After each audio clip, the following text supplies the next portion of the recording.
বন্ধুরা এরকম সুন্দর পকোড়া বানাতে চাও বিকালের নাস্তার জন্য কিংবা গরম ভাতের সাথে? তো এজন্য আমি মাছ নিয়েছি, তেলাপিয়া মাছ।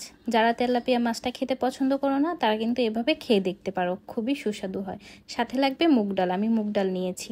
এখন আমি মুগ ডালটা সিদ্ধ করার জন্য দিয়ে দিচ্ছি। তো অল্প একটু পানি দিয়ে নিয়েছি হাঁড়িতে, সিদ্ধ দিয়ে দিলাম। মাছগুলো এখন আমি সিদ্ধ দিয়ে দিব, একটু ঢেকে দিব। তো এর ফাঁকে আমি এখন একটু মশলাগুলো বেটে নেব। শুকনা মরিচ, রসুন, আদা এগুলো এখন একটু বেটে নেব। তো বাটা মশলা দিলে কিন্তু খাবারের টেস্টটাই অন্যরকম হয়, এই জন্য এই যে বেটে দিলাম মশলাগুলো। মশলাটা আমার বাটা হয়ে গেছে। এদিকে মাছগুলোও সিদ্ধ হয়ে গেছে, এখন মাছগুলো উঠিয়ে নিচ্ছি। তো মাছটা ঠান্ডা হওয়ার জন্য রেখে আমি আগে ডালটা বেটে নিব। দেখো বন্ধুরা, ডালটাও আমার বাটা হয়ে গেছে। তো এখন এই যে মাছের কাঁটাগুলো বেছে নিচ্ছি সুন্দর করে।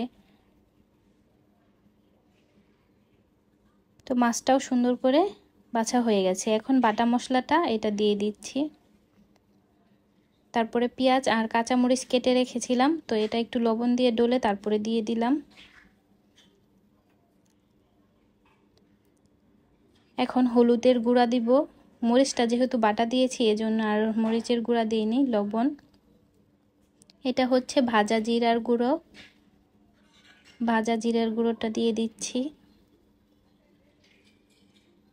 এখন সুন্দর করে বাটা ডালটা দিয়ে সুন্দর করে ডোটা তৈরি করে নিব।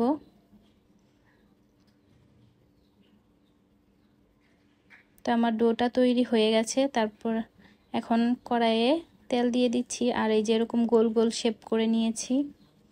এটা কিন্তু চাইলে তোমরা বিকালেও খেতে পারো, বিকালের নাস্তা হিসাবে, আবার গরম ভাত দিয়েও খেতে পারো। এটা কিন্তু খেতে খুবই সুস্বাদু হয়। তো দেখো কত সুন্দর হয়েছে। আমার পকোড়াটা বানানো হয়ে গেছে। আল্লাহ হাফেজ। ভালো লাগলে অবশ্যই